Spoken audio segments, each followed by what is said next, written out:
우리들의 어린 시절로 한번 돌아가 볼까요? 우리 권사님들 80년, 90년 전에 또 40년, 50년 전 어린 시절로 한번 돌아가 보죠. 그땐 내가 뭐가 되고 싶어 했을까요? 내가 장차 크면 어떤 사람이 되고 싶으셨나요? 저는 어렸을 때 집에 있는 자명종이 고장만 나면 아주 신나했습니다. 자명종이 고장나면 부모님이 그걸 저한테 주시면 제가 그걸 다 뜯어가지고 이리저리 분해도 해보고 뭐 고치지는 잘 못했죠, 처음에는. 그러다 몇 개 부숴먹고 하면서 시계를 알게 되고, 그리고 나서 조금씩 고치기도 했습니다. 조그만 트랜지스터에 큰 배터리를 붙인 제 어린 시절에 아버님이 즐겨 들으시던 트랜지스터 라디오가 있었는데, 어느 날 그것도 망가졌고 제게 전해주셨죠. 그래서 그걸 신나게 또 분해를 했고요. 어느 틈엔간 청계천에 나가서 부속을 사서 트랜지스터 라디오도 혼자 만들어보고, 집안에 망가진 그런 가전제품들을 조금씩 고치면서, 아마 부모님은 제가 그런 과학적으로 나가지 않을까 생각을 했는데, 저는 그런 것보다는 오히려 음악을 좋아했고 또 사진 찍는 거 좋아해서 부모님이 말리시는 일들에 관심이 많았습니다. 아마 그 어린 시절에 저는 제가 이 나이에 미국에 와서 목회를 한다는 건 상상조차 하지 못했던 일인데, 2025년 현실은 제가 지금 여러분 앞에 목회자로 서 있습니다. 여러분이 꿈꾸셨던 그 일이 현재에 어떻게 이루어지고 있나요? 혹은 어떻게 바뀌었나요? 어린 시절에 가졌던 꿈들은 그냥 막연히 내가 무엇이 되고 싶다, 현실과는 좀 동떨어진 경우들이 많았고요. 차츰 나이가 들어서 청소년기, 대학교 들어가고 사회에 나오면서 현실적인 문제에 부딪히면 내가 가져야 할 꿈이, 내가 세상을 어떻게 살아야 하는지에 대해서 자각하게 되고, 그리고 그에 따라 거기에 맞는 일들을 하면서 삽니다. 그러다가 좋은 짝을 만나서 가정을 이루고, 그러다 보면 자기의 꿈은 조금씩 소실되는 듯한 그런 느낌으로 살곤 합니다. 이스라엘 역사에서 가장 위대한 왕이라고 일컬어졌던, 자타가 공인한 The Great King David, 다윗 대왕이 그의 말년에 쓴 성경이 오늘 시편 39편입니다.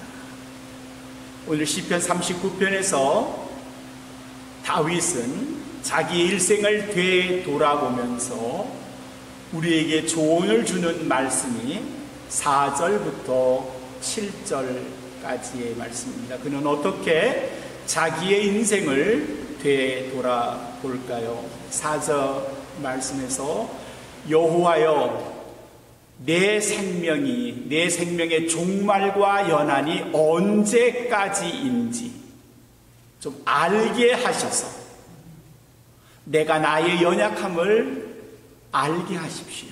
그랬어요. 내 종말, 하나님께서 내 목숨을 언제 취하실런지, 내가 언제까지 살 수 있는지, 나의 연한을 내가 알게 하시고, 내가 절대로 하나님 앞에서 교만하지 않게 나의 연약함을 알게 하십시오. 5절에서는 주께서 나의 날을 한 뼘 길이만큼 만드셨대요. 다윗이 꽤 장수했는데도 불구하고 다윗은 되돌아보면서 자기가 살아왔던 자기의 인생이 그저 한 뼘 길이밖에 되지 않는 것 같아요. 그래서 하나님 앞에서는 그것이 그냥 없는 듯 하답니다. 거의 없는 것 같은 다윗 자신의 인생을 하나님께 지금 말씀하고 있는 거예요. 그 다음에 이어지는 6절에서는 진실로 각 사람은 그림자 같이 다닌다 그랬어요. 그림자 같이 다닌다. 그림자는 있는 것 같지만 사실은 햇볕이 구름에 가려지거나 석양이 져서 해가 사라지면 그 그림자는 사라지고 맙니다. 있는 듯 하지만 사실은 있는 게 아닙니다. 야고보서 4장 10절에도 너희 인생이 무엇이냐? 너희는 잠깐 보이다가 사라지는 안개 같으니라 그랬어요. 셰익스피어는 바로 이 구절을 인용해서 인생은 걸어 다니는 그림자다. 근데 그 걸어 다니는 그림자 앞에는 죽음을 향하여예요. 인생은 죽음을 향하여 걸어 다니는 그림자다. 그 말씀이 오늘 6절에서는 진실로 각 사람은 그림자 같습니다. 온갖 헛된 일로 분주하기만 하고요. 재물을 쌓았다고는 하지만 결코 그것은 자기의 것이 되지 않는, 누가 취할는지 알지 못하는 재물이지 않습니까? 6절에서는 그렇게 말씀하고 계세요. 다윗의 이런 자기의 일생을 되돌아보는 회고의 짧은 글들은 내가 오래 산들 하나님의 그 영원하심에 비하면 나는 없는 것과 마찬가지고, 나는 한 뼘 길이도 되지 못하고, 나는 그림자 같은 인생이야. 내가 전쟁에서 수많은 것들을 빼앗았고 얻었고 가졌고 내 창고에 채웠지만 그거 다 내 거 아닌 걸 나는 이미 알고 있어. 내가 쓰지도 못할 걸 나는 수많은 사람들을 죽이고 빼앗아 내 것으로 삼았지만, 아하, 그건 내 게 아니구나. 누가 그걸 취할는지 나는 알지 못한다. 어찌 보면 다윗의 이런 고백은 허무주의에 속하는 글 같습니다. 아주 굉장히 인생은 허무하다 그러죠. 영국의 유명한 시인이죠. 에드워드 바이런.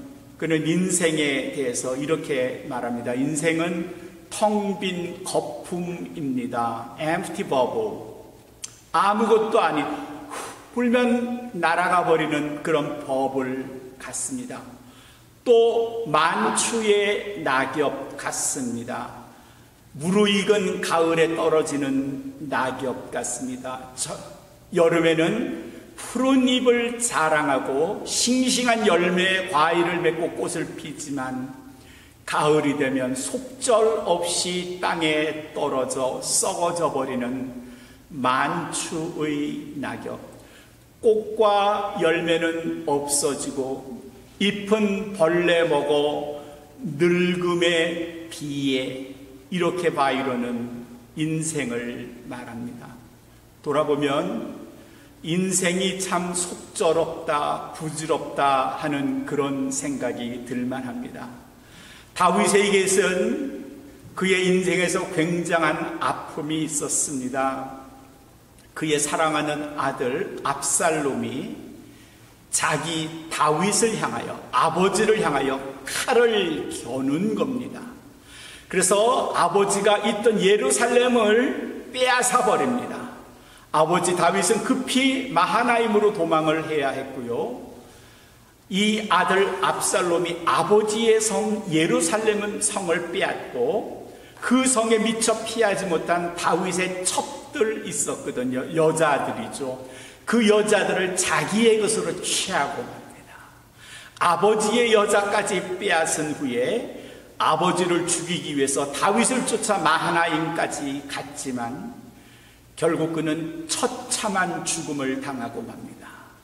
아들 압살롬의 죽음을 전해 들은 다윗은 이제 반란이 진압되었구나 하는 기쁨보다는 아들을 잃은 것에 대한 슬픔이 그의 가슴을 가득 채웠습니다. 아, 인생이 뭐길래, 왕이 뭐길래, 내 자리가 뭐길래 내 아들, 그 사랑하는 아들이 내 여자를 빼앗고 내게 칼을 겨누는구나.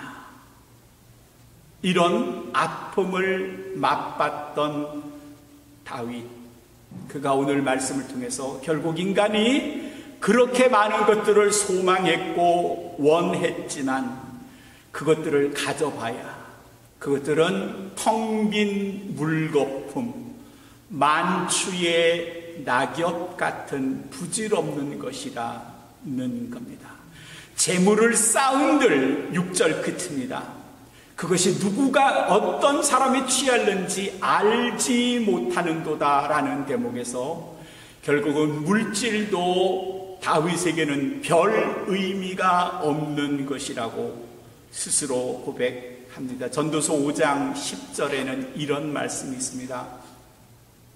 은을 사랑하는 자 은으로 만족함이 없고, 다른 말로 바꾸면 이런 거겠죠. 금을 사랑하는 자 금으로 만족함이 없고, 풍부를 사랑하는 자 소득으로 만족함이 없도다.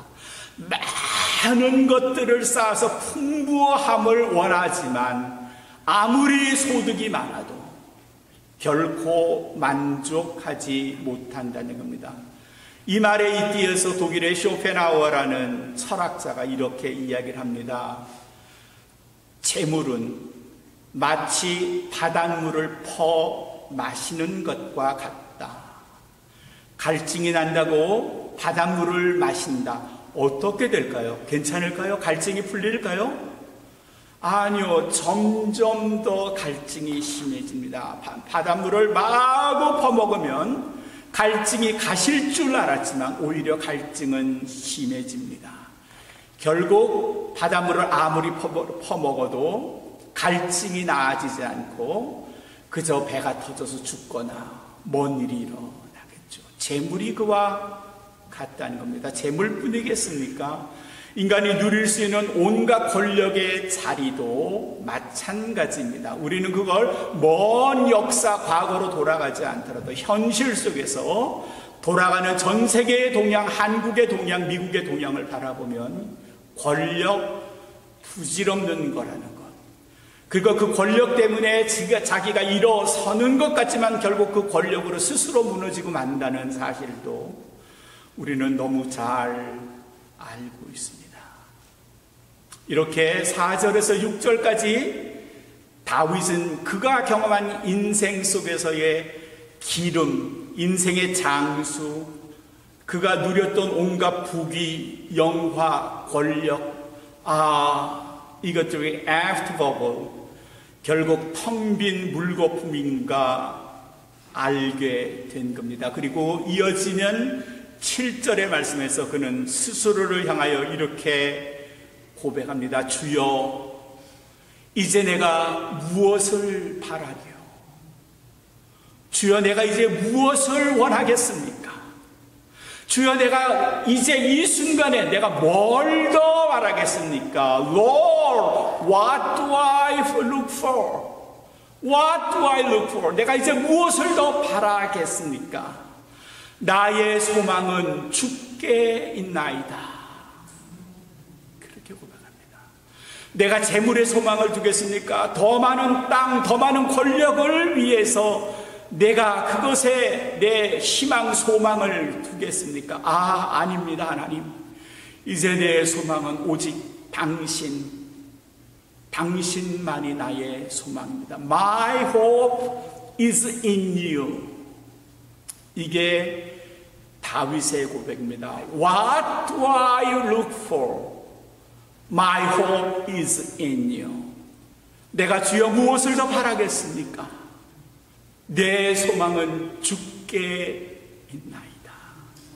세상에 많은 것을 누려봤고 가져봤고 소유해봤고 쟁취하였지만 그것들은 되돌아보니까 empty bubble, 텅 빈 거품이요 가을날에 떨어진 낙엽 같다는 걸 다윗이 안 겁니다. 저는 지난 며칠간 주일날부터 수요일까지 병실에 누워 있었습니다. 생전 처음 병원복이라는 걸 입어보고 꼼짝 못하며 병실에 거의 묶여 있었습니다.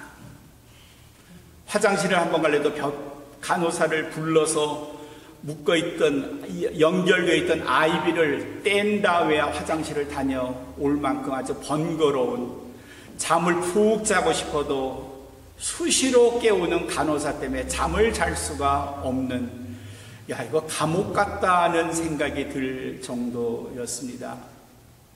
처음에는 그저 바이러스가 침투한 걸로 알았지만 나중에는 sepsis, 폐혈증으로까지 좀 번진 것에 대해서 정신이 번쩍 들었습니다. 의사 말이 조금 지체했으면 굉장히 위험할 뻔했습니다 하는 말을 들으면서 제 인생에서 가장 D라는 단어 앞에 가까이 갔던 것 같은 느낌입니다. 나도 정신 차리며 살아야 되겠구나.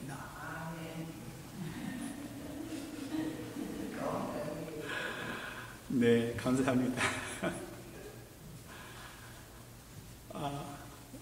누릴 게 많은 것 같지만 사실은 누릴 게 별로 없습니다. 아내도 알겠지만 저는 살면서 돈에 대해 집착해 본 적도 없습니다. 별로 거기에 관심 없이 살았고요. 있으면 있는 대로 없으면 없는 대로 아주 그러나 늘 풍족하게 살았습니다. 없어도 풍족했고요. 정치적 욕심, 목사님들 사회에서도 정치라는 게 조금은 있습니다. 거기에서도 정치적인 욕심 하나도 없습니다. 내가 뭐가 되고 싶다. 그래도 떠밀려서 잘 위로 올라가긴 해요. 그래서 이것저것 많은 걸 맡아서 하기는 해요. 그래도 그런 것에 목적을 두지 않아요.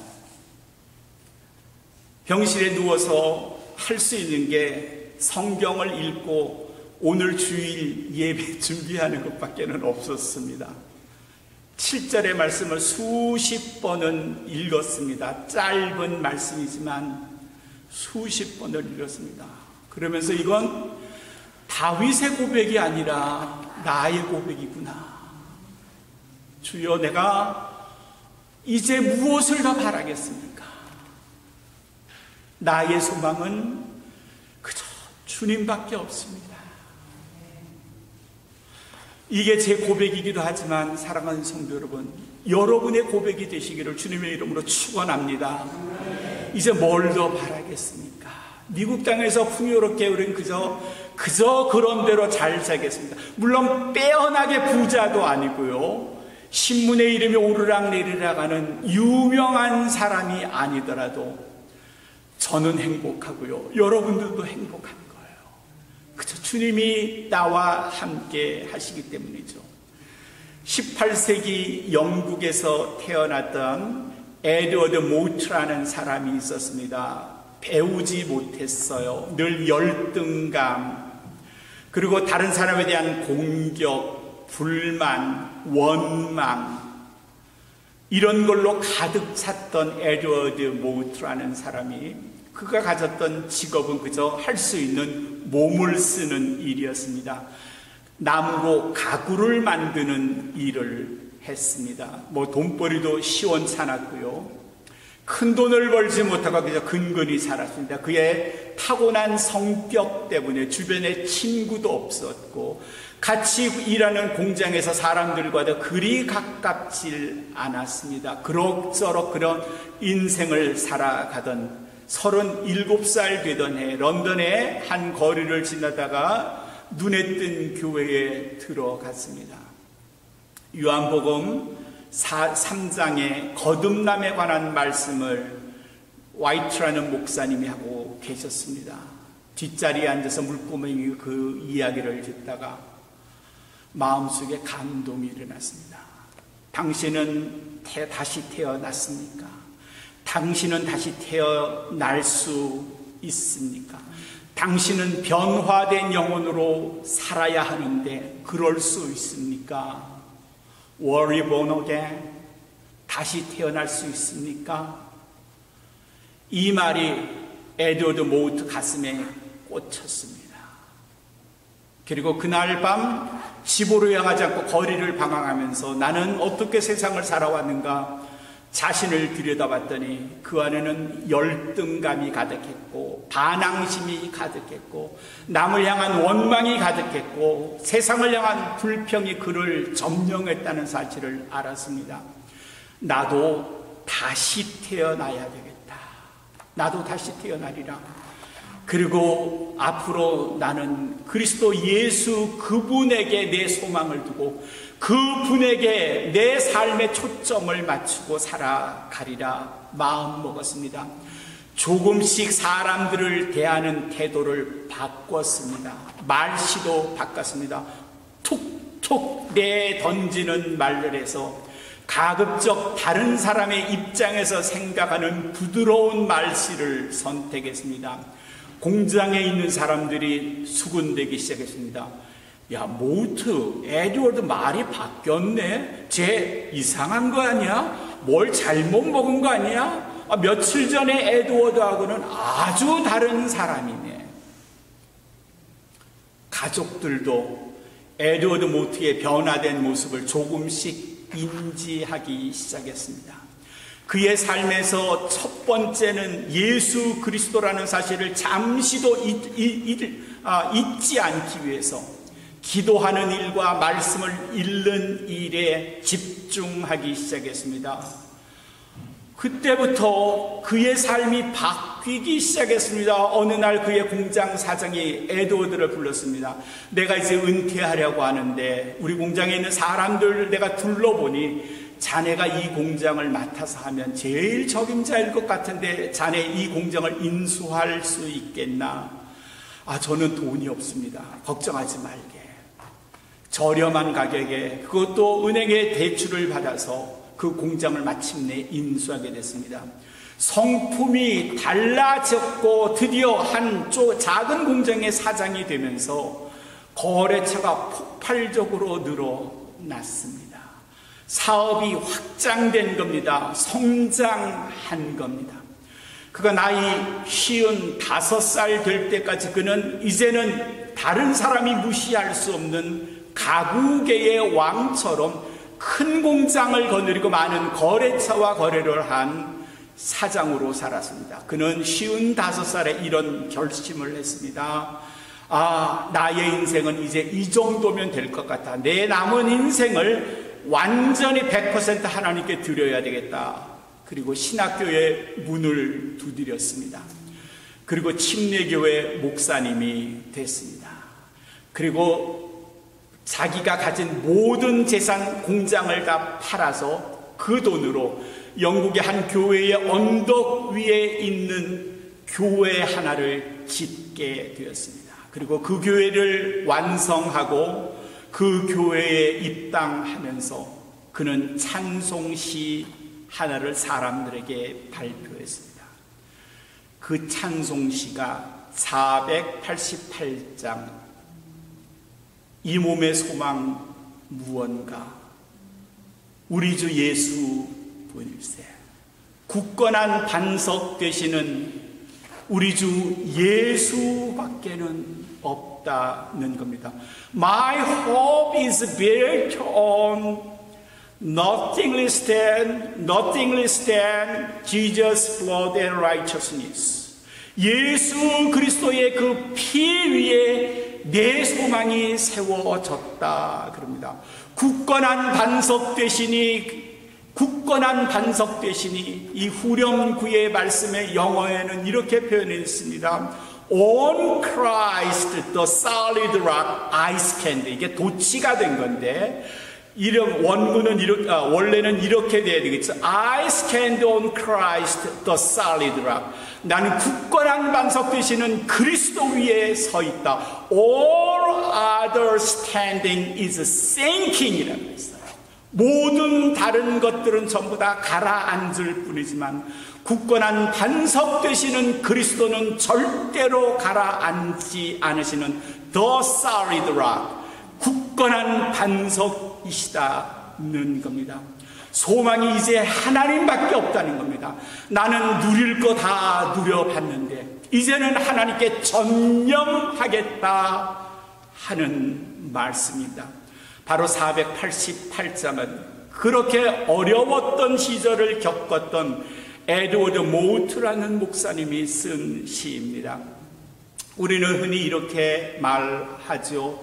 살아있는 한 소망은 있다. Where there is life, there is hope. Where there is life, 생명이 있는 곳에 there is hope, 소망이 있다. 그래서 어떤 절망적인 순간에도 절망하지 마세요. 소망이 있어요. 당신이 살아있잖아요. 우린 그런 말에 위안을 얻고 힘을 얻고 그리고 희망을 바라봅니다. 그런데 그리스도인은 거기서 한 걸음 더 가셔야 합니다. 그리스도인에게는 이 말이 우리에게 힘이 되지만 거기서 한 걸음 더 가면 이렇게 되는 겁니다. Where there is hope, there is life. 우리의 소망이 있는 곳에 Where there is hope, 우리의 소망이 있는 바로 그곳에 There is a life, 생명이 있다는 겁니다. 이때의 소망은 뭡니까? 그리스도입니다. Where there is hope, 이 말은 Where there is Christ, 그리스도가 계신 그곳에 There is a life, 소망이 있는 겁니다. 우리는 살아있는 사람에게 살아있으니까 소망을 가지세요 라고 말하지만 한 걸음 더 나가서 소망이 있으니까 그리스도가 계시니까 그러니까 거기엔 생명이 있는 겁니다. 사랑하는 성도 여러분, 우리가 주님을 바라봐야 할, 하나님을 바라봐야 할 이유는 딱 한 가지입니다. 오늘 다윗의 고백처럼 하나님은 우리의 나를 한 뼘 길이만큼 주신 그림자 같은 인생이지만 하나님은 영원 전부터 계셨고 영원까지 계시는 분이기 때문에 우리는 영원까지 가기 위해서 그분에게 소망을 두어야 할 줄로 믿습니다. 이 오늘 다윗 그의 고백 시편 39편 7절의 말씀처럼 주여 이제 내가 무엇을 바라리요? 내 소망은 주께 있나이다. 이 고백이 저와 여러분 모두의 고백이 되시기를 주님의 이름으로 축원합니다. 은혜의 주님,